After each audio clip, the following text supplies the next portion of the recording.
Elle est diplômée d'une licence en lettres modernes à l'université de Parakou et elle aime particulièrement lire et voyager. Âgée de 23 ans, elle est aussi membre de la Fondation des Jeunes Amazones pour le développement et ambitionne devenir dans quelques années ministre de l'Enseignement supérieur. S'il vous plaît, Tagam Miché.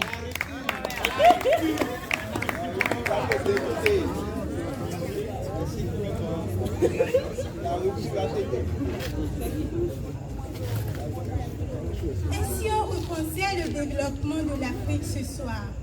Mesdames, mesdemoiselles et messieurs, bonsoir. Bonsoir. Afrique, mon Afrique. Je suis née sur un continent de guerre.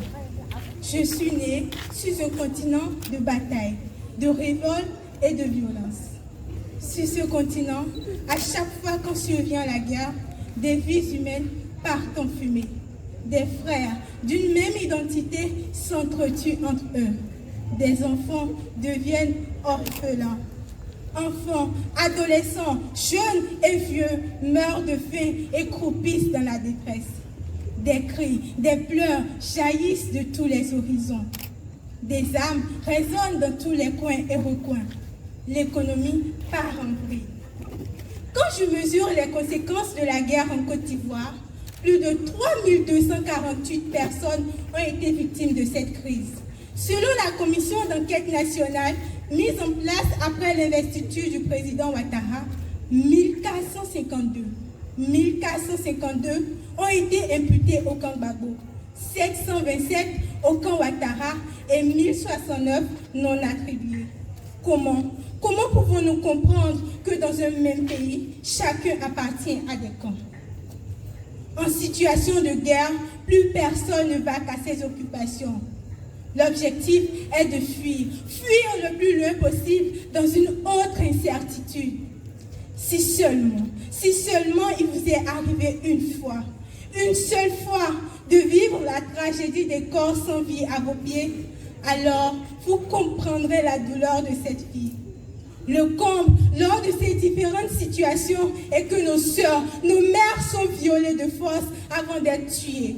Nos frères, quant à eux, sont enroulés de force et sujets à la maltraitance.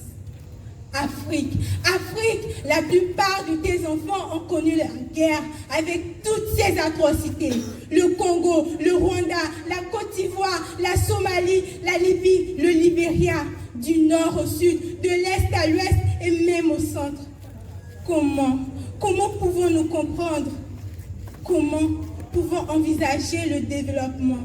Comment pouvons-nous envisager une prospérité quand s'installe la famine, les morts, les soulèvements populaires, l'insécurité, la fuite des cerveaux? Afrique, mon Afrique. Envisagez-vous réellement le développement en tant qu'Africain?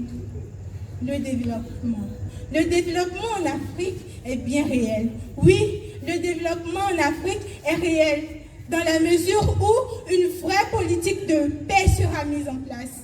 Oui. Envisagez-vous réellement le développement en tant qu'Africain, puisqu'en tant qu'Africains, incapables nous sommes de pardonner. Daniel Béra disait ceci: pardonner, c'est lever la culpabilité et introduire la paix. Incapables nous sommes de gérer des séquences de guerre. Incapables nous sommes de créer une vertu, de créer un état d'esprit, de créer une volonté de bienveillance, de confiance, de justice, afin de mettre en vogue l'intelligence pour défendre la paix, comme le disait en partie Paul Vaillant-Couturier. Afrique, mon Afrique. Envisagez-vous réellement le développement? Pensez-vous qu'on pourra parler du développement sans la paix?